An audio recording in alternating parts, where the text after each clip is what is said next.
espacio de Inmigrantes al Día. Como siempre, la abogada Paola Chavarro con nosotros para responder todas las preguntas que ustedes han mandado a través de las redes sociales. Bienvenida, abogada, ¿cómo está? Bien, gracias, Alicia. Casos complejos y otros casos no tanto, pero nosotros estamos felices de tener a una profesional en el área de inmigración para que responda a sus preguntas. Una de ellas es: tengo 26 años, mis papás entraron por la frontera hace 25 años, tenían un caso de asilo, se desestimó el caso de asilo cuando esta joven pudo hacer a sus padres una petición familiar de residencia. Tenían su permiso de trabajo y su licencia de conducir por esta petición familiar, pero por el tiempo de espera, porque son mexicanos, se les venció la residencia y no les quieren renovar el permiso de trabajo. ¿Qué significa esto? ¿Tienen que estar alerta? ¿Cuáles movimientos tienen que hacer estos padres? Realmente algo no suena bien en ese caso, porque cuando unos padres entran por frontera sin visa, los hijos no los pueden arreglar. Los hijos pueden hacer una petición por ellos, pero la petición es solo un primer paso de un proceso largo que implica pedir perdón y que implica que al final la persona salga a una entrevista en la embajada o consulado en su país de origen. Entonces, dudo mucho que ellos hayan obtenido permiso de trabajo basado en esa petición de la hija, a menos que esa hija esté en las fuerzas militares, a menos de que hayan aplicado por un VAWA, que es cuando los padres son víctimas de violencia o de maltrato por parte de los hijos ciudadanos mayores de 21 años, o si esos padres tuvieron alguna vez una petición antes de abril 30 del 2001 porque tienen una protección especial. De lo contrario, si ellos no tienen, ni entraron con visa, ni tienen los hijos en las fuerzas militares, ni tienen peticiones antes de abril 30 del 2001, ni son víctimas de maltrato de sus hijos, los hijos no los van a poder arreglar. Pero esta joven nos comentó que ellos, los padres sometieron el perdón.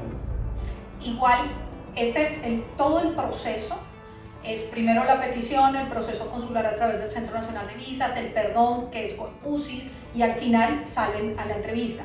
Todo ese proceso no tiene ninguna protección ni permiso de trabajo, se llevó a cabo con la persona dentro de Estados Unidos, pero no le da ningún amparo ni protección. Hasta que la persona sale y pase la entrevista, ya entra con una residencia permanente, pero mientras tanto, realmente no. Debe ser que ellos obtuvieron el permiso de trabajo a través del asilo y pues si se desestimó el asilo o lo retiraron, pues desafortunadamente no van a poder seguirlo renovando. Pero lo que ella nos dice, abogada, es que al ellos retirar ese asilo, ellos se quedaron con el permiso de trabajo que les fue dado por la petición familiar, o puede existir un error aquí, porque cuando entras a UCIS, a los casos de inmigración, dicen que todavía están procesando. El problema es que estamos confundiendo dos cosas: una petición familiar y una solicitud de residencia. Una petición familiar no da derecho a obtener un permiso de trabajo.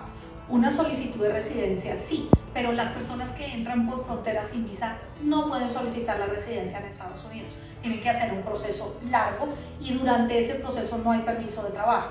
Entonces hay algo extraño en ese caso, hay algo de información que no está presente o que no está correcta. Sería importante que un abogado de inmigración, con mucho gusto, yo puedo revisar todo el récord para ver qué es lo que está pasando, porque generalmente los padres que entran por frontera no pueden arreglar su residencia dentro de Estados Unidos. Es decir, que obligatoriamente estos padres tendrían que salir primero y luego entonces que les den el perdón, poder entrar con una residencia permanente. Exacto. Y para pedir el perdón, esos padres deben tener esposos o padres residentes o ciudadanos. De lo contrario, no pueden pedir el perdón.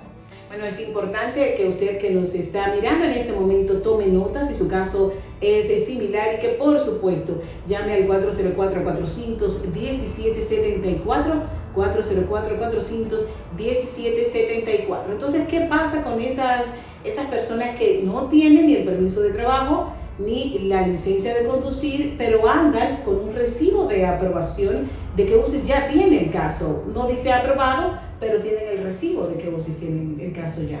Ok, la mayoría de oficiales de ICE o inclusive los oficiales de policía ahora que van a empezar a ayudarle o a hacer un soporte de ICE, ellos no conocen los trámites migratorios, no saben si un recibo es de una petición, de una aplicación de residencia, no conocen las implicaciones de tener un caso pendiente. Entonces es posible que un oficial de inmigración tenga en cuenta ese recibo para no poner a la persona en proceso de deportación. O puede ser que a pesar de ese recibo lo pongan en proceso de deportación. Solo hay algunos beneficios, como por ejemplo cuando uno aplica para la residencia permanente, el recibo, desde que uno tiene el recibo, desde que ellos reciben la aplicación, no hay tiempo de ilegalidad. Otro tipo ¡Qué maravilla! Exacto, otro tipo de aplicaciones, como por ejemplo una petición, no dan ese derecho, ni dan ningún estatus migratorio, ni dan oportunidad de pedir permiso de trabajo. Entonces depende del proceso que se haya iniciado. Pero como digo, la mayoría de oficiales de ICE y la mayoría de policías desconocen la ley migratoria, y el tener un recibo pues puede servir para que ellos piensen que tienen un proceso ya empezado y que no vale la pena detener a esa persona. Entonces quiero aclarar, si es una petición familiar, por petición familiar, las personas sí pueden pedir el permiso de trabajo. No, si es una petición solamente, no hay permiso de trabajo.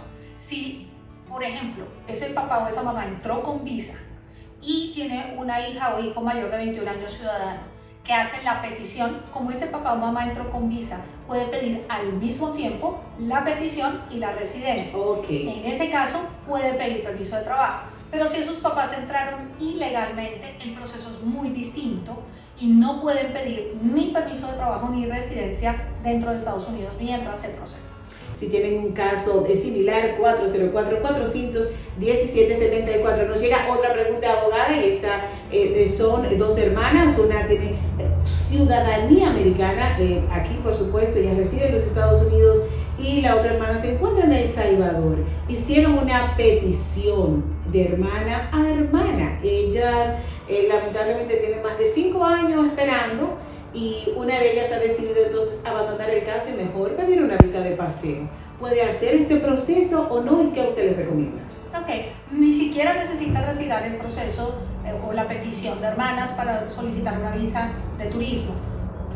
Realmente las visas para hermanos de ciudadanos están supremamente tardadas. Las listas de espera están muy largas. Para la mayoría de países van más o menos en noviembre de 2007. Así que, exacto, hay una lista de espera larguísima. Yo he tenido muchos clientes que han podido obtener su visa o renovarla, aunque tengan una petición de familia pendiente, precisamente porque eso va a tomar mucho tiempo.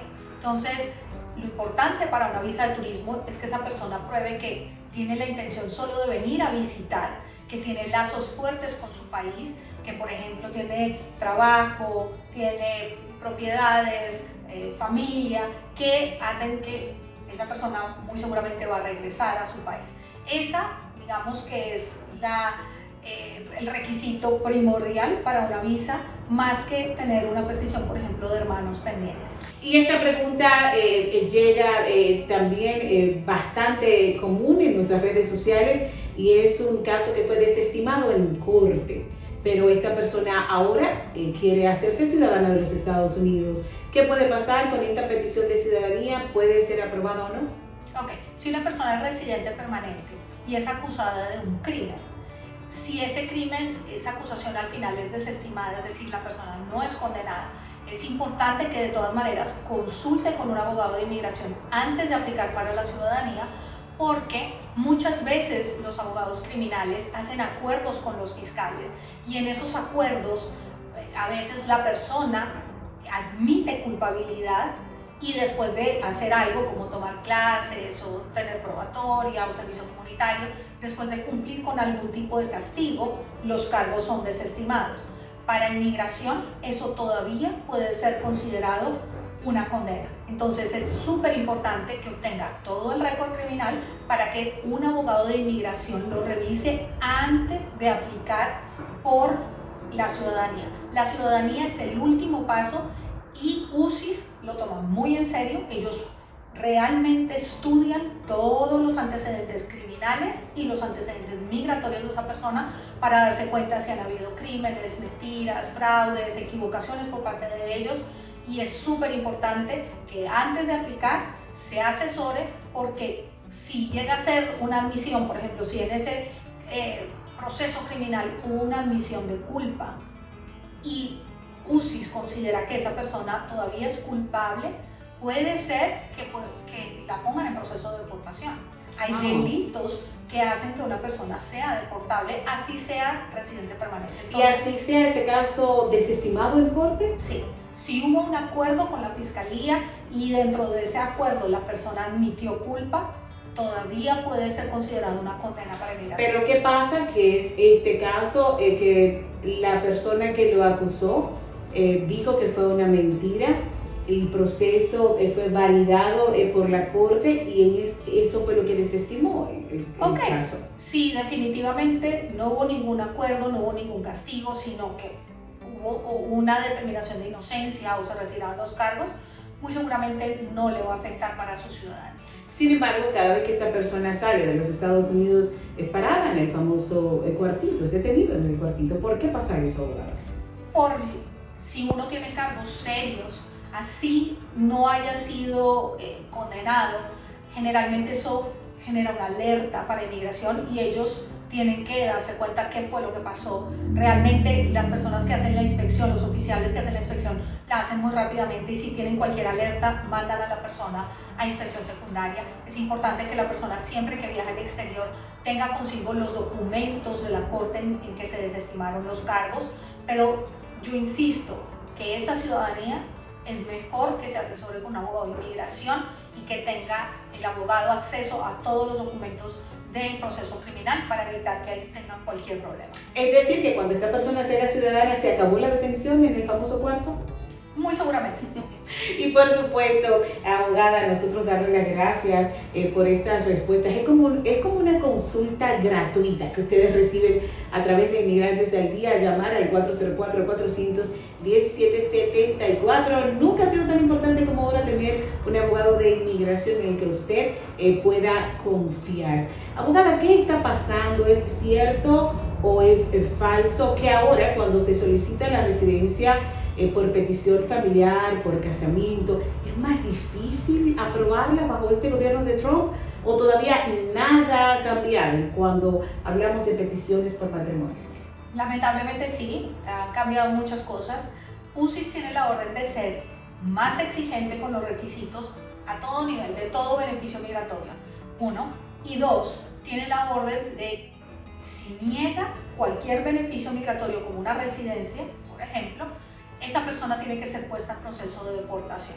Entonces, el riesgo que está asumiendo una persona cuando hace un proceso de cualquier beneficio migratorio con UCIS, si esa persona no tiene un caso sólido, bien documentado, el riesgo es alto porque si es negado, puede ser puesto en proceso de deportación. ¿Y si esa persona está respaldada por una petición de asilo, por ejemplo? Por ejemplo, si una persona solicita asilo y UCIS no aprueba ese asilo, esa persona por ley tiene que entrar a proceso de deportación. Entonces, en este momento más que nunca, es súper importante tener una buena representación legal y saber que el estatus migratorio es la prioridad de todo inmigrante y no se puede jugar con eso. Tiene que ir con una persona experta que realmente tenga experiencia y haga un buen trabajo para que no tenga el riesgo de ser negado y ser puesto en proceso de deportación. Y por último, yo sé que es una pregunta bastante difícil porque muchas personas que están en ese proceso, en este mismo instante, es lamentablemente las personas que entraron con parol, que tienen TPS y se les vence tan pronto como en abril. Lamentablemente para muchas de esas personas no hay salida, pero es importante igual consultar, porque puede ser que puedan regresar por medio de un empleador, puede ser que su situación marital haya cambiado, que ahora estén casados, y ahí tendríamos que ver si es posible hacerlo desde aquí o si hay que hacer un proceso consular. Entonces es muy importante que los que tienen TPS, que los que entraron con parol, con CBP-1, consulten con abogados de inmigración con experiencia.